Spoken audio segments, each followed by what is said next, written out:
Bonjour à tous et bienvenue dans ce webinaire, cette réunion premier du genre, webinaire intitulé Cause commune. Peut-être pour introduire la raison d'être de cette initiative de Tech for Life, nous avons depuis 2 ans et demi maintenant une alliance consacrée à la transition comptable. Cette alliance est constituée d'acteurs extrêmement variés. Et ce qui nous importe dans cette initiative de l'Alliance, c'est de travailler entre les mondes de façon à ce qu'on puisse être capable d'aligner nos logiques vers un régime de soutenabilité. Je n'ai pas besoin de revenir, l'actualité est assez chargée et l'illustre parfaitement. Le 6e rapport du GIEC montre que tous les acteurs vont devoir entrer en sobriété, même si le mot est un peu tabou dans ce rapport, que les solutions seront pas seulement techniques, mais elles sont surtout des transformations de nos modes de vie. Et par rapport aux défis qui sont les nôtres, les différents types d'acteurs et notamment les investisseurs ont un rôle particulier simplement parce qu'ils témoignent de la valeur donnée à des pratiques. Et donc, ils attestent que ces pratiques particulières qui sont des pratiques de transition deviennent des fabriques de valeurs collectives essentielles. Et nous avons pensé que, je dirais, dans la reconversion de nos modes de production, eh bien, les valeurs oubliées qu'on a vues réapparaître au moment de toute la crise Covid, et puis dans cette guerre en Ukraine, on le voit aussi, et des nouvelles valeurs émergent. Et c'est à nous, collectivement, de rendre possible la reconnaissance de ces valeurs qui aboutira à une comptabilité augmentée qui va prendre en compte les capitaux qui sont négligés, qui sont oubliés, capitaux naturels, capitaux humains, capital de cohérence sociale, de justice sociale. Et voilà notre ambition avec ces rencontres. Ce cycle de webinaires donc, que nous inaugurons aujourd'hui commence par un premier moment, donc je vais partager mon écran et simplement illustrer mon propos avec, donc, partage mon écran, voilà.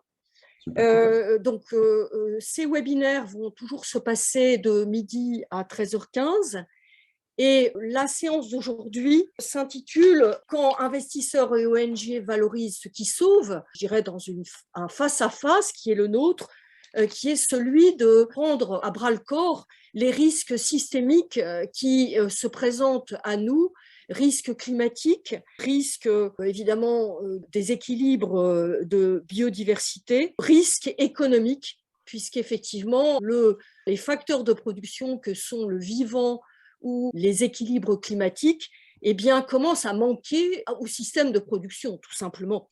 Donc les risques sont perçus par les acteurs économiques.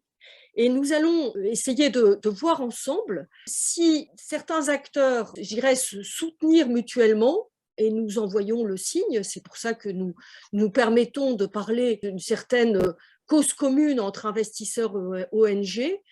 Comment est-ce qu'ils peuvent faire cause commune, ces deux groupes de parties prenantes, pour maintenir les écosystèmes. Alors, pour cette réunion, nous avons un passage obligé qui est que pour prendre au sérieux ces nouvelles valeurs je dirais, environnementales et sociales, il y a nécessité de passer à une autre manière de concevoir le risque, non pas le risque que le milieu fait peser à l'entreprise, mais qu'est-ce que l'entreprise fait peser comme empreinte sur son environnement. C'est le sujet de la matérialité que beaucoup d'entre vous connaissent parfaitement et pour lequel nous avons produit un éclairage, ce sera le cas dans chacun de nos webinaires, un éclairage qui vient montrer combien ce sujet est polémique et qu'il y a deux visions qui s'affrontent, une vision de simple matérialité qui est plutôt la vision anglo-saxonne versus une vision de double matérialité qui consiste à prendre le risque, comme je l'ai dit, c'est-à-dire de rendre des comptes, en fait, les organisations rendent des comptes sur leurs empreintes. C'est ce qu'on peut appeler d'ailleurs la possibilité d'une gouvernance par les empreintes qui est chère à nos travaux à Tech for Life. Ces questions sont au cœur de la transformation réglementaire européenne, du Green Deal, puisque cette gouvernance par les empreintes est totalement l'horizon que propose la CSRD, donc le reporting de soutenabilité qui est demandé aux entreprises, la taxonomie verte, bien sûr, avec les 6 objectifs visés que sont l'atténuation et l'adaptation au changement climatique, la protection des ressources en eau, l'économie circulaire, la lutte contre la pollution, la restauration de la biodiversité et des écosystèmes, et puis évidemment la SFRD qui est aussi visée par cette cohérence. Alors, pour parler de ces sujets, nous avons la joie d'accueillir 4 intervenants qui vont parler successivement. Je vais donner la parole d'abord à Maxime Maton, qui a beaucoup travaillé sur ces sujets de matérialité, puisqu'il est à l'initiative de la dynamique doublemateriality.org, qui est tout à fait important, dont il va nous parler tout de suite. Je donnerai ensuite la parole à Pablo Felmer-Roy, qui est chargé de campagne juridique à l'association Reclaim Finance. Et puis nous écouterons 2 acteurs de la finance, Pierre-Alix Binet, responsable des relations institutionnelles à la direction de l'engagement citoyen de la Banque Postale, et puis Jean-Louis Bancel, pour terminer, qui était président honoraire du groupe Crédit Coopératif. Alors, je vous propose, posez vos questions sur le mur de chat tout au long de ces interventions. Nous avons un webinaire très, très court, donc on va essayer d'être efficace pour prendre toutes vos questions à partir de midi moins le quart, enfin 1h moins le quart, pardon, 1h moins 10. Donc, surtout, n'hésitez pas à commencer à vous exprimer dans ce chat. Je laisse Maxime présenter donc cette double matérialité. Merci beaucoup, Maxime. Merci à vous. Donc, je suis Maxime Maton. Moi, je suis en charge des relations extérieures dans un bureau d'analyse financière et extra-financière indépendant qui s'appelle Alpha Value, qui est basé à Paris, qui a une quarantaine d'analystes financiers et extra-financiers. Donc, je suis à la croisée des chemins entre ce que les corporates racontent, ce que les investisseurs, qui sont les clients, intègrent comme information, et les analystes qui sont au milieu et qui essaient de traduire. Donc, j'ai une grosse partie de mon temps que je passe dans les groupes de travail, dans les task force, etc., de la Commission européenne, de la place de Paris et ailleurs en Europe, sur ces questions-là. Donc, ça permet de voir un petit peu qui pense quoi et les écarts de vision qu'il peut y avoir entre les uns et les autres. Donc, c'est à ce titre que je me suis un petit peu autosaisi ou engagé un petit peu plus fortement sur les questions de matérialité, qui sont techniques, assez éloignées évidemment des préoccupations du grand public, mais qui sont absolument centrales puisqu'on ouvre le capot. Ça fait 50, 60 ans qu'il faut qu'on ouvre le capot de la sphère économique pour le mettre en lien avec le développement durable, et finalement on l'ouvre seulement maintenant. Donc il s'agit de remplacer les bonnes pièces. Donc la double matérialité, qu'est-ce que c'est ? Dorothée vient de le dire, c'est un complément et à la fois un moteur de la matérialité financière. Donc l'une s'adresse aux investisseurs, l'autre s'adresse aux parties prenantes, dont les investisseurs. Et ce qui est important de comprendre, c'est qu'en fait, cette vision qui consistait à dire finalement la matérialité financière intéresse les investisseurs, c'était penser aux investisseurs d'antan, c'est-à-dire les investisseurs qui ne sont que des gérants de portefeuille. Or, ils sont plus que ça aujourd'hui. Ils ont des responsabilités fiduciaires, des engagements, des contraintes en termes de soutenabilité par rapport aux fonds qui leur sont confiés, aux capitaux qui leur sont confiés. Et donc, les investisseurs ne sont plus une partie prenante isolée des autres. Ils font complètement partie des autres venants que sont les consommateurs, les employés, la société civile, l'environnement, etc., etc. C'est pour ça que la Commission européenne, là-dessus, a pris les devants dès 2019 et qui refait une mise à jour de cette directive, donc NFRD, qui est devenue CSRD, pour intégrer cette dimension qui s'appelle Impact Materiality, donc c'est l'impact de l'activité des entreprises sur les socio-écosystèmes. Vous avez en fait en termes de cartographie, donc ça c'est un écran qui a été fait par Deloitte en fin d'année dernière, qui montre bien qu'en fait la matérialité financière est quelque chose, donc la partie gauche, quelque chose d'assez limité en termes d'implication des parties prenantes, c'est assez light, et avec des acteurs qui sont très concentrés et qui ont des objectifs assez particuliers, à savoir les Américains via la SEC, avec l'obligation de servir évidemment l'intérêt des investisseurs particuliers aux États-Unis qui sont très nombreux par rapport aux exigences de pensions, et à une norme comptable internationale qui est dictée par la fondation IFRS, auquel, je vous rappelle, évidemment, les Américains ne sont pas soumis puisqu'ils sont en US GAAP. Donc, quand on appelle à cette intégration globale, il faut bien avoir en tête qu'on a déjà deux cadres qui coexistent et qu'on va essayer de créer un bridge entre deux cadres, sachant qu'on a quand même des très fortes réticences d'une part et d'autre de l'Atlantique à modifier un petit peu leur point de vue fondamental, puisque tout un tas de textes sont construits par-dessus. Donc l'ISSB, que vous voyez là, c'est une agrégation de différentes entités qui sont tous des ONG anglo-saxonnes.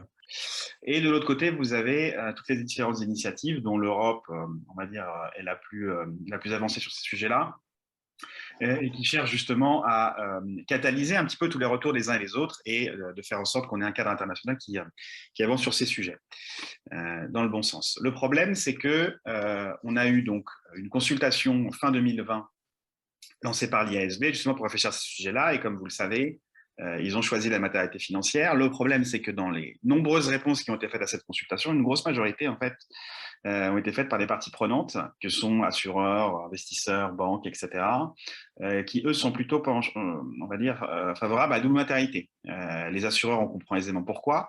Les asset owners, les asset managers, même chose, hein, par rapport à leurs engagements qui sont à tenir vis-à-vis de leurs parties prenantes. Et donc, notamment une phrase des PRI ici qui expose le fait que pour eux, c'est absolument indispensable d'avoir cette double matérialité au niveau de la baseline globale. Donc l'ISSB est lancé en décembre 2021 à la COP26 avec une approche pourtant en matérialité financière simple. Ils ont choisi ce prisme-là. Je mets une citation ici d'Emmanuel Faber, qui est le chair de l'ISSB, donc qui résume assez bien la pensée de la Fondation IFRS là-dessus. C'est le coût du capital. Pour eux, voilà, c'est très clair, c'est que le driver, si on veut faire bouger les entreprises dans leur activité et prendre en compte la durabilité, ça se fera sous la pression du coût du capital. Et que c'est aussi simple que ça. Eh bien non, c'est pas aussi simple que ça, puisque vous laissez en fait tous les gens qui sont dans le carré rouge là sur le carreau, et vous considérez que finalement tout devient financier à un moment donné et que c'est ça qui doit faire bouger les choses. Quand vous dites ça, vous embarquez vous embarquez la dégradation et le coût de réparation à l'intérieur, et donc c'est ce que ces différentes parties prenantes-là expliquent. Donc, l'idée, c'était de dire, voilà, face à cette prise de position de la Fondation IFRS des SSB, toutes ces parties prenantes-là en rouge, il faut absolument les faire dialoguer, il faut absolument les alimenter et montrer en fait qu'il y a un échange entre les uns et les autres et qu'il y a un alignement qui n'a pas été pris en compte au niveau global. C'est pour ça que j'ai créé une initiative doublemateriality.org avec un groupe notamment basé sur un groupe LinkedIn et beaucoup d'échanges à l'intérieur. L'idée, c'était de faire monter un petit peu les sujets, de rendre visibles les soutiens. Donc, beaucoup d'échanges avec des prises de position que je relaie ici qui sont assez intéressantes. Vous avez les PRI qui réexpliquent que la posture de l'ISSB est insuffisante et qu'ils doivent aller plus loin, et notamment prendre en compte la double matérialité. Donc, c'est clairement indiqué. Donc, on est au février ici. Et vous avez une prise de position il y a 3-4 semaines maintenant de UCLA, donc qui expliquent eux carrément que c'est une violation des principes démocratiques que de ne pas prendre en compte l'impact sur l'environnement. Donc ça s'est échauffé beaucoup, il y a eu énormément de webinars, de papiers, d'interventions, de fils LinkedIn notamment et d'articles de presse pour pointer tout ça. Donc beaucoup d'animosité entre les acteurs parce qu'il y avait vraiment une incompréhension, notamment ce que je mets en bas de la page, une incompréhension de l'absence du GRI. Donc, le GRI, c'est 10 000 entreprises dans le monde, ça existe depuis 1997, qui produisent leur rapport de durabilité grâce à ces standards-là, qui sont en double matérialité, mais ils sont en mode volontaire. Donc, c'est une best practice. Et donc, le GRI est exclu de l'ISSB au départ. Donc, ça a catalysé beaucoup de réseaux et beaucoup on va dire, d'initiatives pour essayer de faire en sorte de faire monter ce sujet-là, et Double Materiality en est une parmi d'autres. Et je termine, dernier slide. Donc, on a au 10 mars Emmanuel Faber qui nous dit que la double matérialité, c'est du bruit politique qu'il faut faire taire, alors qu'en fait, vous avez les Nations Unies, vous avez la Banque mondiale, vous avez les banques centrales via l'NGFS, etc., qui là-dessus ont fait un gros travail on va dire, d'influence et d'explicitation.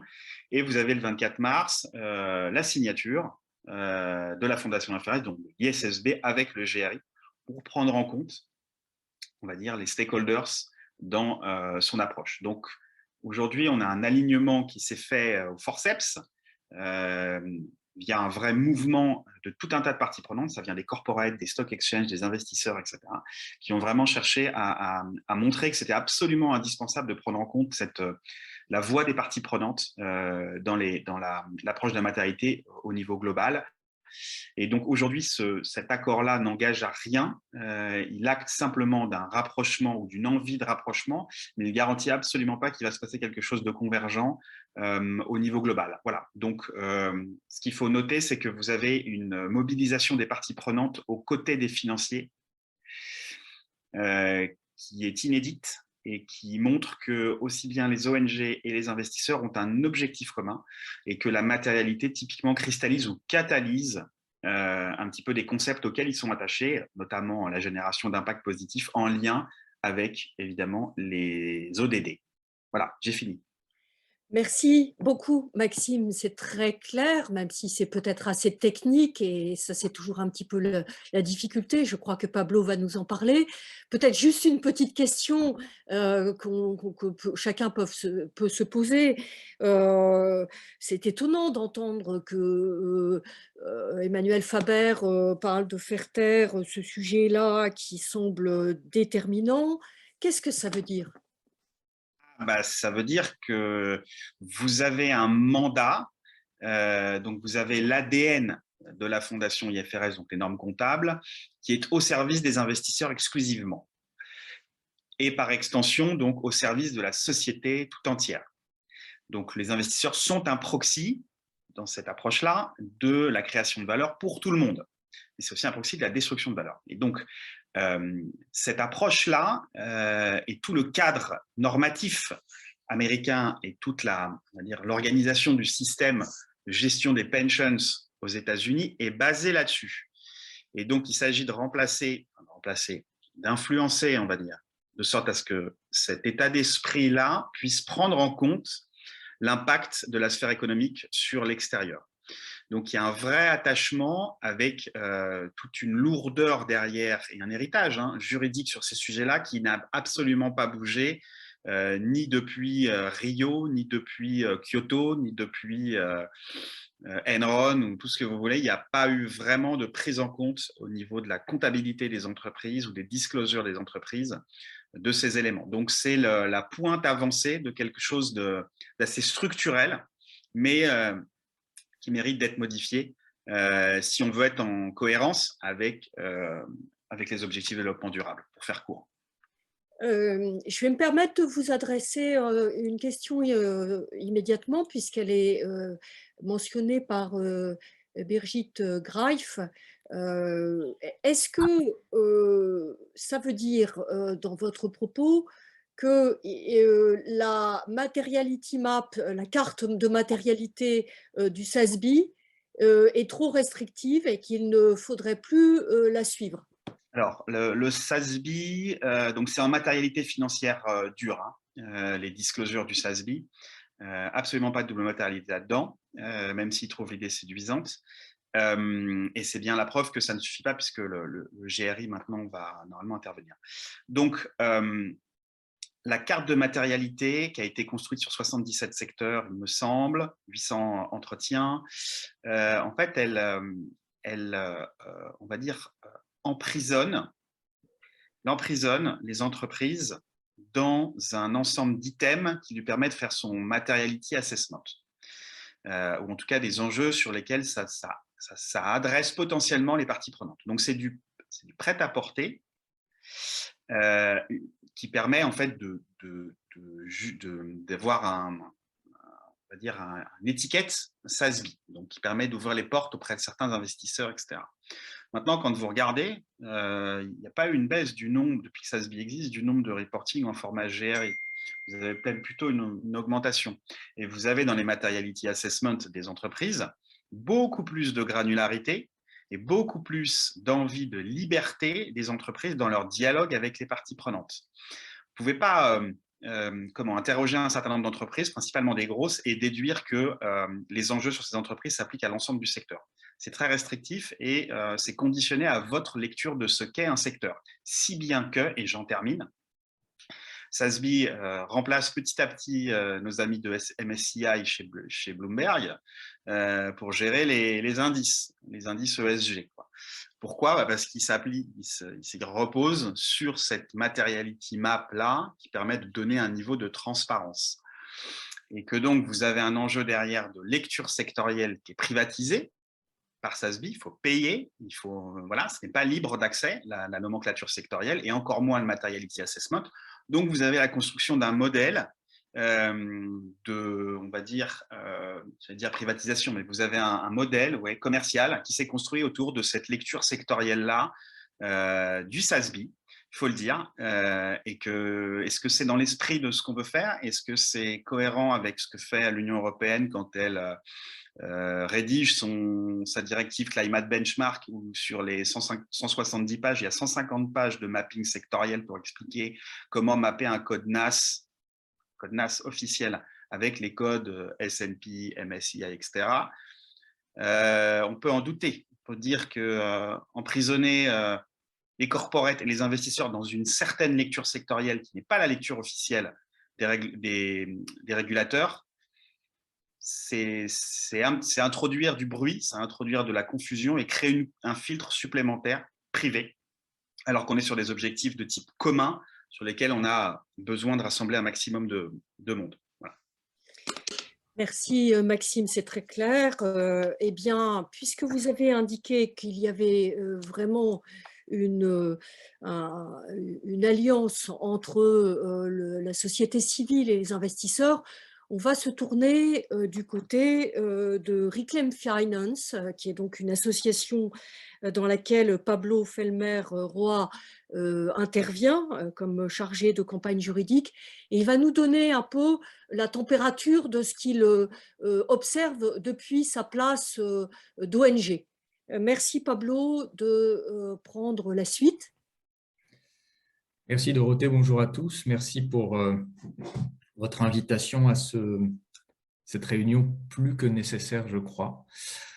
Comme nous le dicte à nouveau l'actualité, vous l'avez bien souligné en début d'intervention. Peut-être très rapidement revenir et rebondir sur quelques éléments avant de présenter une logique qui est celle qui nous anime en tant qu'ONG, acteurs de la société civile. Plutôt que d'alliance réellement au stade où on en est aujourd'hui, je parlerai de possible convergence dans l'état d'esprit et la réflexion entre les activistes dont nous faisons partie et les acteurs de l'économie privée qui effectivement pose de plus en plus la question et se pose de plus en plus la question de la finalité, des finalités potentielles de leur activité. Quelque part, la première réflexion qui me vient, c'est celle d'un contretemps. Et je reviens, je voudrais qu'on prenne un peu de perspective par rapport aux conclusions du GIEC, en tout cas du résumé pour les décideurs publics, avant de se plonger dans le rapport, les quelques 3000 pages du rapport.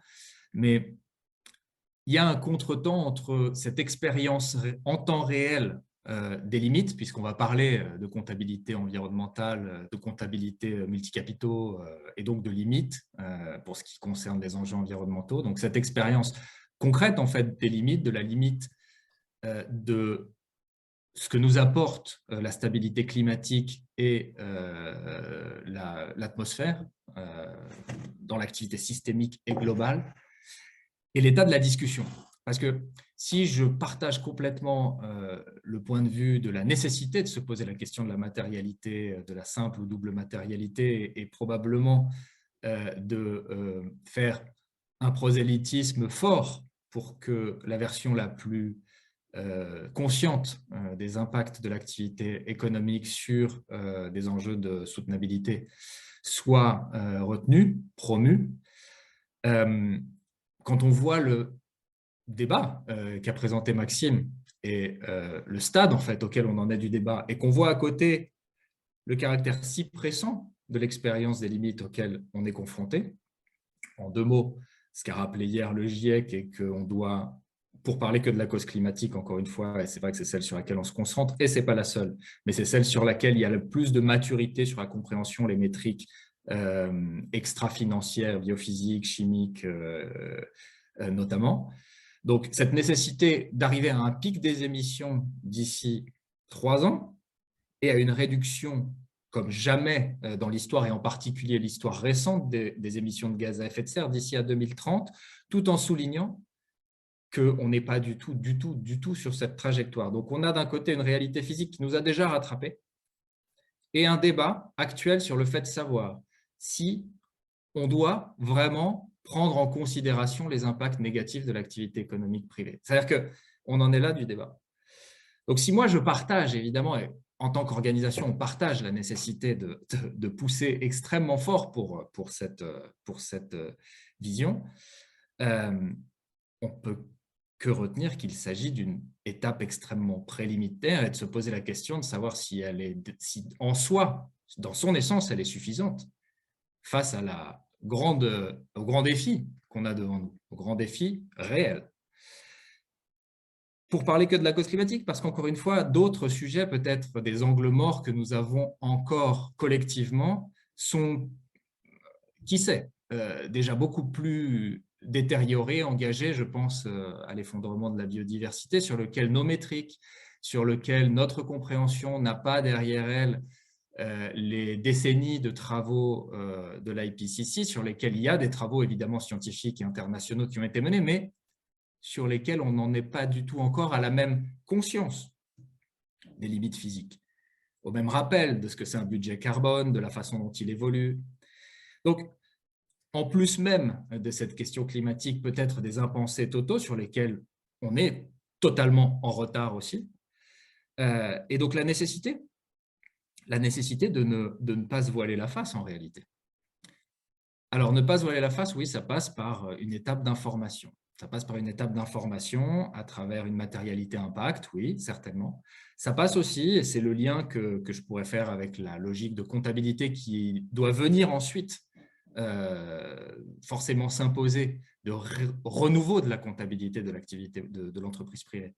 Ça passe aussi par la prise en compte de réalité physique, de réalité sociale, mais de réalité physique, je veux vraiment structurer et concentrer mon propos sur cette urgence absolue qui nous a encore été rappelée hier, pour, d'une part, c'est les finalités qu'on lui attribue, mais pour, d'une part, continuer de prendre en compte, bien sûr, mais surtout pour rendre compte. Parce que je crois qu'en fait, le passage qui doit se faire extrêmement vite, et c'est celui pour lequel nous poussons aujourd'hui, ce n'est pas seulement celui de la dénonciation pour orienter des choix individuels, des préférences grâce à une information accrue sur les impacts négatifs. Pas pour la question climatique, c'est beaucoup trop tard, je crois. Il faut des devoirs. Il faut des devoirs posés à l'activité privée, à l'entreprise privée, de ne plus agir négativement, de ne plus provoquer les impacts négatifs, de ne plus contribuer aux impacts négatifs, et ce, dans les délais les plus urgents. Je crois que ce passage-là est nécessaire et qu'une comptabilité écologique y aiderait. Bien sûr, elle est en développement, développement, je dirais, de recherche, elle est en stade de recherche. L'Alliance ACR contribue notamment à cette recherche. Et peut-être, encore une fois, que sur ce point, on est à contretemps. Malgré tout, il y a des évidences. Et c'est les évidences sur lesquelles notre organisation, Reclaim, agit en particulier. Je crois qu'il y a ce qu'on appelle souvent un éléphant dans la pièce peut-être il y en a un autre, effectivement, avec la sobriété, si on regarde le rapport pour les décideurs publics, même si je crois que dans le rapport complet, une place nouvelle a été faite à cette question de la sobriété. Je pense qu'on doit tous aller la regarder avec intérêt. Mais il y a clairement un éléphant dans la pièce qui est que c'est difficile de ne pas avoir de consensus aujourd'hui sur le fait, et c'est encore rappelé avec toutes les prudences et les pudeurs du résumé pour les décideurs, sur des faits très clairs imposés par la physique qui sont que aujourd'hui, l'activité en lien avec l'expansion des énergies fossiles n'a plus sa place dans un monde qui veut réellement s'orienter vers la préservation du climat à très très court terme et dans l'urgence requise. Et donc, sans aller nécessairement jusqu'au développement des comptabilités qui seront nécessaires de toute manière pour avoir une vision extrêmement claire de tout ce qui se joue en termes de soutenabilité, il y a d'ores et déjà des devoirs qui doivent s'imposer d'eux-mêmes dans les années qui viennent, dans les 2-3 années qui viennent au grand maximum, par lesquelles ces activités liées aux énergies fossiles, et en particulier l'expansion de nouvelles capacités, que ce soit sous l'angle qui intéresse les investisseurs en premier ordre, qui est celui des actifs échoués, ou sous l'ordre de leur contribution au dérèglement du climat, doivent être prises des devoirs durs. Je crois qu'on ne peut pas s'en abstraire si on veut réellement évoluer ou faire avancer la question de nos émissions globales. Et donc, ça évidemment, ça posera des questions, je dirais, des questions… enfin, il y a un certain nombre de questions importantes qui résultent en fait de ces devoirs et de ces nécessaires transformations systémiques. Mais toutes les questions que ça pose, que ce soit celle de la sécurité énergétique, des équilibres socio-économiques, il faut bien avoir en tête que toutes ces questions-là, dans un monde qui se sera réchauffé parce que les limites physiques auront été dépassées de façon peut-être irréversible, enfin en tout cas dans leurs effets, comme nous alertent les scientifiques, et à ces questions-là, elles se poseront comment dans un monde comme celui-là? Je reprendrai une citation que je trouve toujours assez intéressante dans ce débat, mais qui vient d'un grand assureur et qui nous disait « un monde à 4 degrés n'est pas assurable ». Est-ce qu'on se posera encore la question de stranded assets ou de savoir si une activité va créer, ou si l'abandon de telle ou telle activité va créer des remous sur le plan socio-économique un jour où le monde ne sera plus assurable? Ça, c'est des choses qui ne sont pas des chimères ou des fantasmes d'activistes climat, c'est des choses qui sont portées aujourd'hui et qui sont comprises de plus en plus, mais à contre-temps, j'insiste vraiment, par de plus en plus d'acteurs du secteur privé. Il y en a d'autres qui ont été précurseurs, hein, bien sûr, et ils se reconnaîtront, mais pour le mainstream, c'est des choses qui arrivent tout juste dans le débat aujourd'hui. Donc, passer à la vitesse supérieure, mais avec beaucoup d'urgence, et sortir des logiques parce qu'on n'a plus le temps, qui passent encore par les incitations et les préférences. J'en terminerai par ce point. C'est très important d'avoir en tête qu'on n'est plus en mesure d'avoir une approche qui laisse le temps au temps, laisse le temps à la rationalité collective, à des calculs coûts-bénéfices, à des équations relatives aux mécanismes de marché sur ces sujets très précis, sur cette question de la transformation de nos systèmes énergétiques. Parce que laisser le temps, ça signifie épuiser le budget carbone. C'est simple et clair. Donc aujourd'hui, évidemment que les acteurs et les investisseurs sont intéressés à ce que certains d'entre eux, en tout cas, soient mis en œuvre des logiques de double matérialité, et c'est heureux. Mais au-delà de ça, je crois que les éléments les plus porteurs des nouvelles réglementations européennes sont ceux qui, notamment par le couple entre la réforme du reporting de soutenabilité et la création du devoir de due diligence des entreprises privées, notamment sur les aspects relatifs à l'obligation de publication de plans de transition, sont les enjeux par lesquels peut-être quelque chose pourrait être fait dans les délais requis. C'est là-dessus, je crois, qu'aujourd'hui, on doit trouver des terrains d'alliance. Effectivement, là-dessus, nous pourrons être alliés avec les acteurs privés. Là-dessus, nous pourrons être alliés.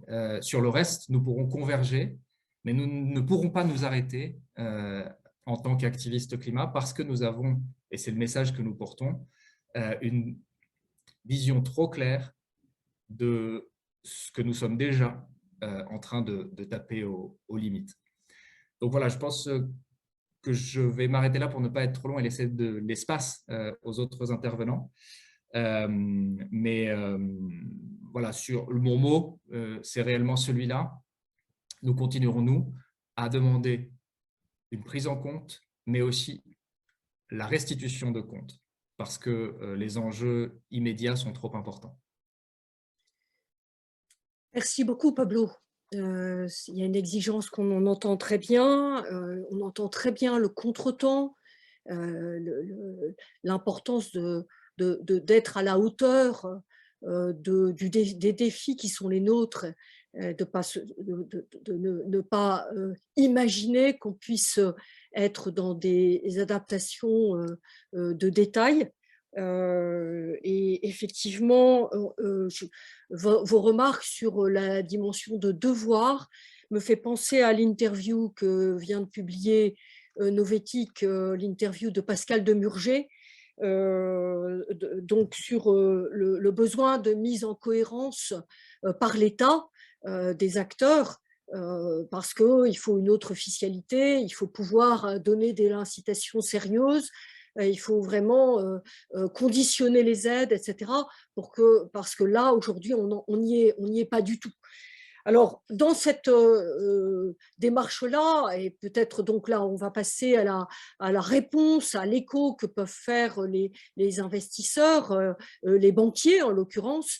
Je vais donc laisser la parole à deux d'entre eux. D'abord, la parole depuis la Banque Postale avec Pierre-Alix Binet, qui est responsable des relations institutionnelles à la direction de l'engagement citoyen.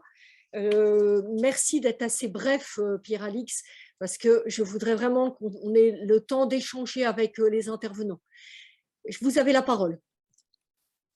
Merci Dorothée, merci à tous. Donc j'irai droit au but pour poursuivre l'échange. Donc la Banque Postale se positionne clairement en faveur du développement d'un reporting extra-financier plus ambitieux, d'une comptabilité triple capitale et de la notion de double matérialité telle qu'elle a été décrite tout à l'heure. Donc la Banque Postale est un acteur financier spécifique. Nous sommes la 10e banque de la zone euro, certes, mais intégré au pôle financier public avec un actionnariat 100% public. Donc le modèle de la Banque Postale est en soi spécifique, ce qui nous permet aujourd'hui d'avoir la transition juste comme objectif de notre action, tel que traduit notre plan stratégique. Et dans ce contexte, on se positionne très favorablement face à la croissance du reporting climatique qui consacre la transparence comme outil phare de réallocation des flux financiers vers des activités durables. Et malgré l'exigence et tous les efforts que nécessite la mise en œuvre de la stratégie finance durable de la Commission européenne, cette réglementation est indispensable pour répondre aux enjeux environnementaux que nous connaissons aujourd'hui. Donc, bien sûr, la mise en conformité des entreprises face à la multiplication des reportings, bien qu'indispensable, n'est pas neutre. Très concrètement, la CSRD va obliger les entreprises européennes à communiquer leur plan de transition, à démontrer la progression de leur objectif de durabilité, à décrire les impacts négatifs de leur activité sur la société, l'environnement, la biodiversité, la double matérialité sur laquelle repose cette directive imposera un reporting doublement exigeant. Et c'est pour ça d'ailleurs que les premiers rapports qui devront être rendus dans le cadre de CSRD interviendront en 2025 et pas en 2023 comme initialement prévu, pour que toutes les entreprises puissent se préparer. Et dans l'ensemble, la question de la collecte, la qualité, la disponibilité des données pour toutes les entreprises reste centrale. Elle est coûteuse, complexe, mais elle est indispensable. Donc, dans ce contexte, les enjeux induits par la double matérialité et tous les débats autour donc, sont au cœur hein, de la feuille de route de la Banque Postale. Donc, nous avons des collaborateurs de la Banque Postale qui travaillent sur la question de la double matérialité. Nous réfléchissons à la question, notamment dans le cadre de Tech for Life, hein, dans le cadre des groupes de travail. La notion est d'ailleurs mentionnée pour la première fois dans notre document de référence, notre URD, et c'est quand même à noter. C'est une façon aussi d'officialiser la prise en compte de la double matérialité par une banque. Mais au-delà de tous ces éléments très factuels, l'ensemble de notre action est orienté par les valeurs de la double matérialité. Hein. Je peux prendre par exemple, pour exemple la participation des parties prenantes internes à la conception du plan stratégique. Donc nous avons sollicité 100% de nos collaborateurs via un questionnaire en ligne. Nous avons organisé des groupes thématiques, dont un sur l'axe citoyen. Nous avons organisé des masterclass pour expliquer chacun des volets du plan stratégique. Et dans le cadre de la formalisation de notre raison d'être, j'y reviendrai ensuite, les salariés ont été sollicités sur ce qui relevait pour eux de la citoyenneté d'entreprise, ce qu'il fallait faire ou ne pas faire, les preuves d'engagement et les sujets sur lesquels il fallait continuer à avancer. Donc, on observe en conséquence une meilleure acceptation de la direction prise par l'entreprise, l'amélioration du taux d'engagement, de la confiance ressentie par le management et des choix stratégiques. Donc, on a désormais des KPI dans notre plan stratégique. On voit clairement la nécessité de mesurer notre action et d'intégrer ça à notre comptabilité. Et là, on revient à cette question tous les questionnements autour de la comptabilité, la double matérialité. Donc, on y travaille, c'est encore un travail en cours. Peut-être dire aussi que nous sommes passés entreprise à mission. Donc, en juin 2021, nous avons adopté une raison d'être que nous avons inscrite dans nos statuts. C'est une révolution, mais le mot est un peu fort, mais on change notre gouvernance, on fait évoluer notre gouvernance. On intègre des objectifs dans nos statuts. Donc, notre raison d'être a 3 dimensions, sociale, environnementale, territoriale. Et le passage au statut, en fait, l'adoption de la qualité de société à mission, nous permet de rendre notre raison d'être, beaucoup plus concrète. Comme je vous le disais, on formalise une gouvernance. C'est le rôle du comité de mission qui nous apporte un regard externe. 12 personnalités externes dans ce comité de mission sur 18. Son objectif donc, est de nous pousser à aller encore plus loin dans la déclinaison opérationnelle de notre raison d'être, dans nos objectifs. Nous avons le président du directoire, notre patron, en fait, Philippe Hein, qui est membre du comité de mission, Annick Chaumartin, qui est la présidente du comité stratégique et de la RSE, qui en est l'observatrice. Et ils font le lien entre le conseil de surveillance, qui est l'instance de gouvernance de la Banque Postale, et le comité de mission pour que les deux instances travaillent de manière coordonnée. Et ça, c'est très, très important parce que, en tout cas, ce n'est pas neutre dans la façon dont on conçoit notre gouvernance. Aussi, peut-être dire qu'en déclinant les objectifs de la société à mission dans les objectifs de performance de tous les collaborateurs, on avance. On a indexé à 20% le système de rémunération et d'intéressement aux objectifs d'engagement citoyen. C'est un acte très concret. On avance aussi en déclinant la raison d'être dans notre plan stratégique qui repose désormais sur 3 piliers, ce qu'on appelle, nous, à la Banque Postale, les 3 C, donc les clients, les collaborateurs et les citoyens. Voilà, j'en dis pas plus, et si vous avez des questions sur ces sujets, voilà, mais je vais peut-être terminer en disant que la Banque Postale est en fait très ouverte sur son écosystème. C'est assez historique, et on développe des relations de réciprocité avec nos parties prenantes. Donc, nos partenaires nous challengent, nous éclairent sur les enjeux socio-environnementaux. Nos partenaires nous aident à améliorer nos offres, nos feuilles de route, et en retour, nous favorisons leur développement et améliorons notre réponse à leurs besoins. C'est aussi ça, l'état d'esprit de la double matérialité. À titre d'exemple, on appuie sur la capacité d'étude et d'analyse de nos associations partenaires, notamment sur les questions environnementales, pour bâtir notre feuille de route. Donc les associations ont un droit de regard et sont intégrées à notre gouvernance. On a 3 associations qui font partie de notre comité de mission, WWF, Crésus et I4C, Institute for Climate Economics. Donc là, pour construire notre offre bancaire, par exemple, je peux citer le travail qu'on réalise avec le WWF sur notre indice d'impact global, qui nous permet d'orienter nos décisions de financement et d'investissement sur des décisions d'impact. On travaille aussi avec Oxfam et Reclaim Finance, justement, sur la formalisation et la publication de nos politiques sectorielles lorsqu'on décide de sortir du charbon, lorsqu'on décide de sortir des énergies fossiles, pétrole et gaz, par exemple. On le fait en collaboration étroite avec Reclaim Finance et Oxfam. Puis ensuite, sur les territoires, donc on a les territoires donc on est sur 17 000 points de contact partout en France. Et en retour, ce maillage territorial très dense nourrit notre compréhension, nous, des enjeux locaux. Là aussi, notre objectif, c'est toujours de mieux y répondre et d'être proche de nos clients pour construire des nouvelles offres. Donc, c'est les prêts verts aux collectivités, par exemple. Donc, tout ça pour vous dire que on est dans une démarche de total soutien au développement du reporting extra-financier, de la comptabilité triple capitale, de la double matérialité. On est très concrètement, comme je viens de vous l'expliquer de long en large, on oriente toutes nos actions et notre plan stratégique sur cette ligne rouge stratégique. Et tout ça implique plusieurs enjeux, et des perspectives. On se pose encore des questions sur quelle meilleure efficacité dans la démarche de la prise en compte des parties prenantes.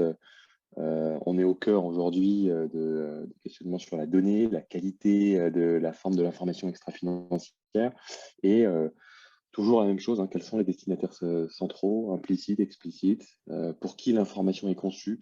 C'est des questions qui nous animent en tout cas au quotidien à la Banque Postale. Et j'en termine là puisque vous m'avez demandé d'être concis. Oui, oui, merci. Ce point final est un point d'exergue tout à fait intéressant et on pourra peut-être y revenir parce que même on peut se poser la question, la comptabilité, pour qui est-elle conçue, c'est bien toutes ces transformations de donner du sens aux démarches d'investigation sur lesquelles on va aller plus loin. Je ne vais pas prendre immédiatement la question qui est posée, qui vous est posée, parce que je préfère la prendre après l'intervention de Jean-Louis Boncel. N'hésitez pas à poser vos questions, c'est le moment. On va dans 5-10 minutes y venir. Donc Jean-Louis Boncel, je crois que vous allez nous parler depuis votre hauteur de vue qui avait vu beaucoup de choses se mettre en place, notamment la loi Pacte et beaucoup d'autres choses, du point de vue aussi des communs, je crois. Donc nous vous écoutons. Merci d'être avec nous. Merci beaucoup Dorothée, merci à tous ceux qui sont en ligne à participer à cette session.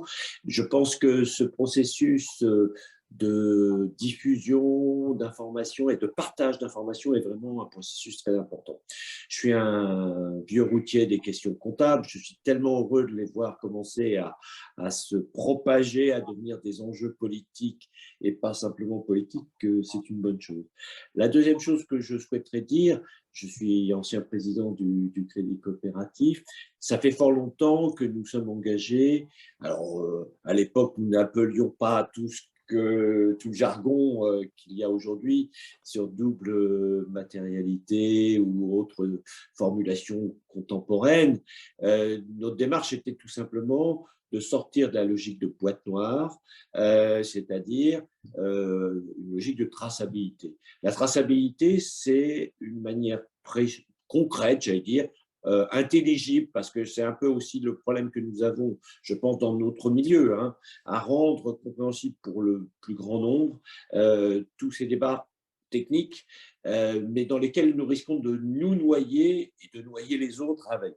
Et donc, c'est celui, ça a été déjà dit tout à l'heure, celui de rendre des comptes, de la capacité à donc rendre intelligible, compréhensible ce que nous faisons. Et donc, moi, je sais par exemple au Crédit Coopératif, les choses sont nées dans ce domaine il y a fort longtemps, lorsque on avait été interpellé par les Amis de la Terre à l'époque, qui avaient passé au test, comme ils le font maintenant périodiquement, tous les banquiers, et ils nous avaient classés dans les borgnes au royaume des aveugles. Mais point important, et je me rappelle très bien les échanges que j'ai eus avec cette ONG, mais avec d'autres, c'est il ne faut pas se tromper de camp. Quand on est un banquier, il faut faire le banquier. Quand on est un investisseur, il faut faire l'investisseur. Ce n'est pas la peine d'essayer de prendre la place des autres. Et donc, par exemple, j'avais dit, oui, on va intégrer, et ça, c'est un point important, parce que ça dépasse pour moi la question simplement de la comptabilité environnementale. C'est l'intégration dans nos politiques d'attribution des crédits de critères définis par le conseil d'administration.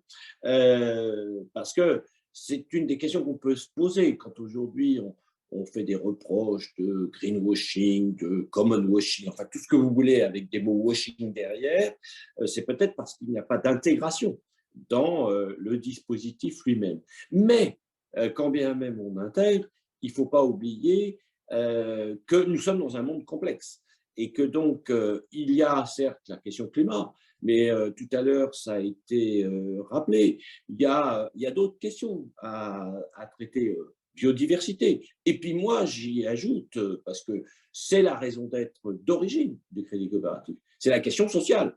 Et donc ça renvoie à ce grand débat qui a fait des belles pancartes entre la fin du mois et la fin du monde, qu'est-ce qu'il faut choisir? Les deux, mon général, mais n'abandonnons pas la question de la fin du mois, la question sociale, parce qu'il y a une urgence longue, mais il y a une urgence courte. Les urgences courtes, c'est la question sociale. Et donc, c'est le dernier point sur lequel je voudrais insister, ça a été dit tout à l'heure, c'est la nécessité pour chaque entreprise, quelle que soit sa taille, je vais y revenir, ce sera le point sur lequel je vais insister, chaque entreprise de mettre en cohérence ses hiérarchies de valeurs et en rendre compte à ceux qui font des choix. Alors, dans le système coopératif, on a un énorme atout, puisque, entre guillemets, ceux qui viennent chez nous, c'est parce qu'ils veulent avoir une influence, une personne, une voix, à travers un système plus ou moins complexe, mais enfin, qui essaie d'être démocratique. Vous savez, dans un système de liberté de choix, les gens ils votent avec leurs pieds. Quand ils ne sont vraiment pas contents de vous, je vous rappelle ce qui s'était passé avec la crise de 2008. Move your money. C'est vraiment quand vous n'êtes pas content de votre banquier, vous avez une solution toute simple. Fermez votre compte et allez ailleurs où ça se passe mieux. Donc, sur ce terrain-là, il faut gérer la complexité. Il faut accepter que les choix des uns et des autres ne peuvent être différents. Et sur ce terrain-là, c'est un peu ce qui me fait peur dans les grosses machineries, c'est que les petits qui peuvent plutôt faire du bien risquent d'être totalement laissés sur les bords. Et donc, il faut aussi accepter d'avoir des outils, des approches plus diversifiées, pour prendre le jargon anglo-saxon qui fait florès dans notre monde de la finance, one size doesn't fit all. Et donc, c'est vraiment important, la proportionnalité, l'adaptation aux réalités. Voilà, je terminerai un exemple qui m'a beaucoup choqué s'il était mal interprété. Ce n'est pas du tout ce qu'ils ont voulu faire. Un grand groupe d'assureurs mutualistes a fait une évaluation de son bilan carbone, de son activité d'investisseur d'un côté et de son activité de gestionnaire de clinique. Et il est arrivé avec quelle conclusion? Ça dépense, enfin ça consomme moins de carbone de faire le cul sur son fauteuil, le gestionnaire d'actifs financiers, que de gérer un EHPAD. Est-ce que la conclusion, ça doit être il faut fermer les EHPAD parce que ça génère trop de carbone? Ma réponse, elle est très clairement non. Faites votre devoir. Lorsque vous avez une obligation sociale, vous devez d'abord la remplir au premier chef, tout en intégrant, bien sûr, l'impact sur le climat ou sur la biodiversité. Et c'est ça, moi, que je voudrais vraiment faire partager. Ce n'est pas l'outil technique qui doit décider à notre place. Il faut être dans un système démocratique en redevabilité de ses comptes et les gens décident si c'est le bon choix ou pas le bon choix. Merci.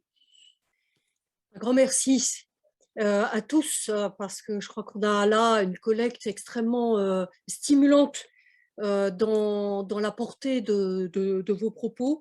Vous me donnez, Jean-Louis, l'occasion de faire écho à une autre interview, celle d'Éric Lombard, interview qui était dans Le Monde. Éric Lombard, directeur général de la Caisse des dépôts et consignations, qui parlait du coût du capital et qui insistait sur le problème de rentabilité. Et que vous dites, voilà, effectivement, 2 activités. On a aujourd'hui une rentabilité du système financier qui en fait désintègre complètement l'investissement sur des choses qui comptent. Donc on a un énorme problème quasiment qui est devenu une hémorragie, hein. Donc ça c'est vraiment très, très tangible. Et ce qui est impressionnant, c'est que c'est maintenant très explicite puisque les directeurs de banque le disent. Et en même temps, le système n'arrive pas à se réformer. Et ça rejoint ce que nous a dit Pablo tout à l'heure, c'est qu'on a un problème d'ajustement des solutions, puisqu'on n'arrive qu'à faire des petites réformes à la marge. Et je dirais depuis 30 ans, 40 ans, avec la RSE, c'est aussi ce qu'on constate. Donc, d'où la nécessité d'alliances extrêmement solides pour travailler sur l'unique défi qui n'est pas négociable, qui est de maintenir l'habitabilité de la Terre. Donc on est bien tous là pour cela. Cette fameuse intégration, cette fameuse mise en cohérence, on voit bien qu'elle est aussi à l'ordre du jour dans la Convention des entreprises pour le climat à laquelle j'ai participé à Marseille récemment, avec des 150 chefs d'entreprise qui sont en train de revoir leur feuille de route. Donc voilà, le mouvement est là. Maintenant, qu'est-ce qui peut aider à les signaux, quels sont les boussoles, quels sont les signaux sur lesquels on est vraiment, on est intransigeant collectivement, c'est déjà plus difficile et effectivement la double matérialité en fait partie. Alors, peut-être pour réagir, est-ce que certains intervenants ont des choses à ajouter? Je vois qu'il n'y a pas beaucoup de questions, mais il y a quand même une question qui est un peu technique, qui est adressée à Pierre-Alix Binet, qui concerne le modèle de comptabilité triple capital, avec qu'est-ce que vous pouvez utiliser comme comptabilité intégrée chez vous, qu'est-ce qui est en train de fonctionner, et est-ce que vous avez un modèle monétisé sur la base du single source of truth. Donc je ne sais même pas ce que c'est d'ailleurs. Vous allez peut-être pouvoir nous expliquer ce qu'est cette source unique de vérité. Est-ce que vous êtes toujours là? Oui, alors peut-être que je peux expliquer. Donc bonjour Birgit, donc c'est moi qui ai posé la question. En fait, oui, je voulais connaître le nom du modèle que vous utilisiez, si c'est un modèle éventuellement qui peut être utilisé, savoir s'il est monétisé ou si vous utilisez des unités monétaires, enfin des unités autres que la monnaie, donc des tonnes de CO2, des kilowattheures et ainsi de suite. Et le côté single source of truth se réfère surtout à la data collect et au sourcing de ces données, puisque en fait, moi je trouve qu'un des grands enjeux aujourd'hui de la comptabilité multicapitale, c'est justement de récolter des données financières, mais aussi des données dans des ordres de grandeur qui sont différents, qu'on peut ensuite monétiser ou pas, mais de les récupérer justement dans un endroit unique, qui est en l'occurrence, par exemple, la comptabilité. Je prends mes factures fournisseurs d'énergie, je prends un exemple, je les comptabilise, ça me donne un montant financier à payer, mais ça me donne en même temps des kilowattheures ou des différents ordres de grandeur, plutôt que de saisir d'un côté dans ma comptabilité financière des factures avec une dette financière, et ensuite de prendre les factures à la main ou en les scannant par d'autres équipes et en retraçant, en recopiant, on va dire manuellement dans un autre outil, qui serait un outil de reporting ESG, des kilowattheures et des données physiques, mais avec du coup un risque d'erreur. Et donc ce côté multiple source of data versus le single source of truth, qui est une database unique dans laquelle on saisit une bonne fois pour toutes l'ensemble des données, qu'elles soient financières ou dans des autres ordres de grandeur. Voilà, j'espère que ça clarifie la question. Merci, c'est la vision de Stéphane Trébuc, ce que vous indiquez. Alors, Pierre-Alix, est-ce que vous avez des éléments de réponse par rapport à cette question qui est vaste? qui est vaste, qui est précise, et merci beaucoup. Alors, pour l'instant, nous, on est en tout cas, la Banque Postale est à un stade de réflexion très théorique, et on n'est pas sur un modèle à ce stade. Donc je ne peux pas vous répondre. On n'a pas de modèle aujourd'hui, on y travaille, et c'est pour toutes les raisons que j'ai développées tout à l'heure. On aurait besoin d'aboutir en fait pour concrétiser tout ce qui est au cœur aujourd'hui de notre feuille de route. Mais par rapport à votre question qui est précise, quel modèle? On n'a pas de modèle pour l'instant. Merci. D'accord, très bien, merci. Et Merci. est-ce que vous avez juste dans votre feuille de route déjà défini si vous voulez plutôt privilégier une monétisation et quels sont du coup, et sur le type d'outils, est-ce que vous avez plutôt une envie d'aller sur un outil unique avec tout ce qui s'ensuit en termes de développement IT, ou est-ce que c'est déjà trop prématuré par rapport à votre feuille de route? Alors, je vous avoue que c'est prématuré parce que tout est sur la table. Effectivement, c'est des questions qu'on se pose, mais pour l'instant, c'est beaucoup trop tôt pour trancher, en fait, D'accord. parce que c'est pas neutre. Une fois qu'on stabilise une fois qu'on est fixé sur un modèle, sur une famille de modèles, voilà, on doit avancer. Et donc là, on veut pas, en tout cas, exclure de solutions à ce stade. Voilà. Bien sûr, je comprends. Juste par curiosité, vous vous êtes donné une feuille de route de combien? Un an? Plus, moins?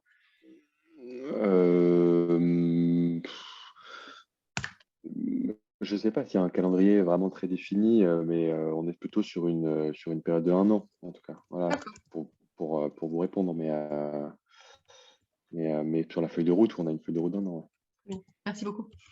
Alors, je me tourne vers les participants. Est-ce qu'il y a d'autres éléments de questions, puisque Birgit a pris l'initiative d'ouvrir son micro, on peut prendre une ou deux questions avant de terminer.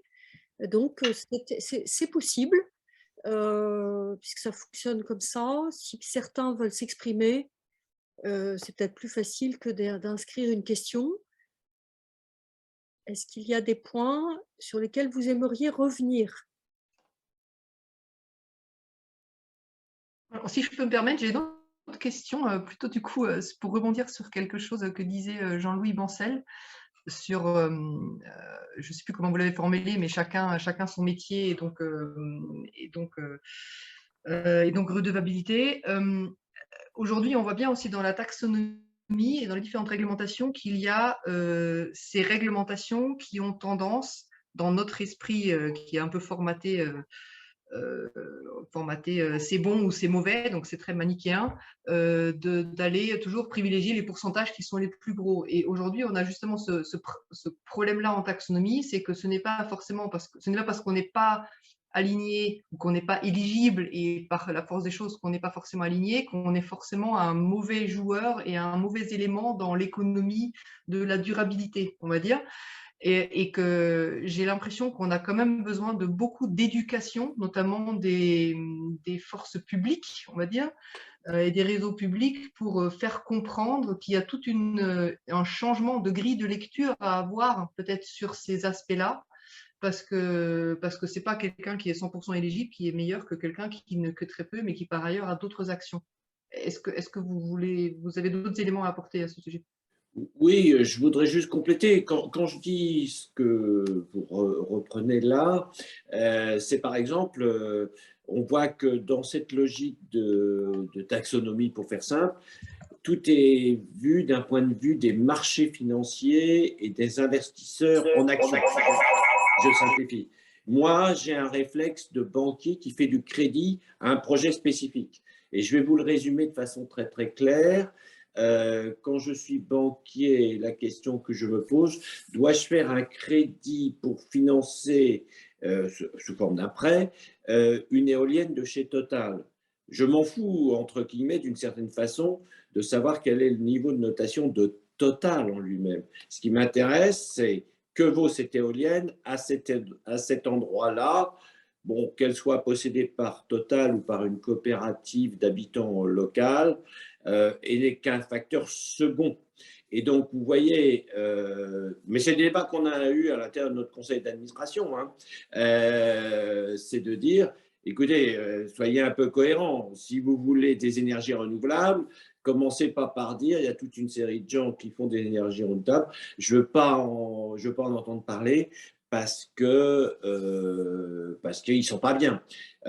Peut-être en tant qu'investisseur actionnaire, c'est votre vision. Moi, en tant que banquier prêteur, voilà. En revanche, j'ai eu aucun mal à dire jamais je financerai du nucléaire et jamais je financerai du charbon. Mais voilà, je pense qu'il y a aussi des biais dont il faut se méfier dans ces méthodologies. Être un investisseur actionnaire, ce n'est pas la même chose que d'être un banquier prêteur. Voilà. C'est en ce sens que je dis qu'il ne faut pas se tromper. Chacun a des métiers différents, des raisons d'être un peu différentes dans sa fonctionnalité. Merci. D'accord. Merci beaucoup. Alors, nous allons arriver à la toute fin de ce webinaire. Je voudrais proposer aux intervenants, avant de conclure, de revenir sur un mot peut-être d'importance qui paraît à retenir pour terminer cette conversation. Avant cela, je voudrais rappeler que il y a tout un tas d'acteurs qui travaillent sur la finance à impact, qui travaillent sur la finance systémique, qui travaillent même sur la question de l'alignement de filières. C'est-à-dire que nous, à Tech for Life d'ailleurs, nous sommes particulièrement mobilisés sur une comptabilité qui serait capable de montrer des alignements d'acteurs sur une filière pour montrer justement cette cohérence. Mais le point que je voulais dire en cette toute fin, c'est nous avons un travail d'éclairage à Tech for Life et donc, comme l'a indiqué Hugo, nous avons une proposition de formation qui est proposée, donc une proposition qui est prévue les 22 avril, 13 mai et 17 juin, donc 3 matinées sur la formation aux comptabilités écologiques. Donc ça, je vous invite à revenir vers nous si vous avez trouvé un intérêt. Et donc, pour la prochaine séance, nous serons le 31 mai, donc on se retrouvera à la même heure, donc toujours cause commune, cette fois sur la question du rapprochement entre le métier de directeur financier et le métier de directeur RSE. Quel langage commun? C'est un sacré challenge parce que dans les entreprises, là, cette cohérence, elle est difficile à trouver, comme l'a souligné Jean-Louis. Donc, peut-être pour terminer, est-ce que nos intervenants ont envie de dire quelque chose? Est-ce que Maxime, Pablo, vous voulez revenir sur peut-être un élément ou est-ce que je vous laisse dire un mot, Pablo, si vous êtes toujours là? Oui, peut-être en résumé, et pour rebondir un certain nombre de choses qui ont été dites. Très simplement, à un moment de l'histoire où la question est celle d'un risque systémique en cours de réalisation à très court terme, eh bien, je crois que la question à se poser pour que ce soit les pouvoirs publics, les investisseurs, les financeurs, n'est plus tellement celle de savoir dans quelle mesure telle ou telle activité fait le bien, mais surtout dans quelle mesure elle contribue à ce qui crée la réalisation de ce risque systémique. Et c'est vraiment le cœur de notre activité et de ce que nous essayons de porter chez Reclaim Finance. Voilà. Très bien, merci. Est-ce que Maxime, tu souhaites dire quelque chose? Merci à tous. Merci à tous les participants. Juste, moi, je vais revenir sur mon point, qui est un premier pilier important pour réorienter l'activité économique. Ce travail autour de la matérialité, c'est pas gagné. Il y a encore des débats, il y a encore des discussions à haut niveau, un agenda et des luttes d'influence qui sont en cours. Donc voilà, donc n'hésitez pas à prendre position. N'hésitez pas à partager des informations autour de vous, etc. sur ces sujets-là. Je pense qu'on est à un moment important et chacun peut prendre sa part. Donc voilà, n'hésitez pas à transmettre les infos à vos réseaux sur ces sujets-là pour les sensibiliser parce que c'est une problématique qui est certes technique, mais l'enjeu est énorme. Merci beaucoup. Eh bien, écoutez, merci à tous pour votre participation. Merci aux intervenants. Et je vous donne rendez-vous donc pour le prochain moment, la prochaine réunion, le 31 mai. Bon appétit, prenez bien soin de vous et à très bientôt. Au revoir.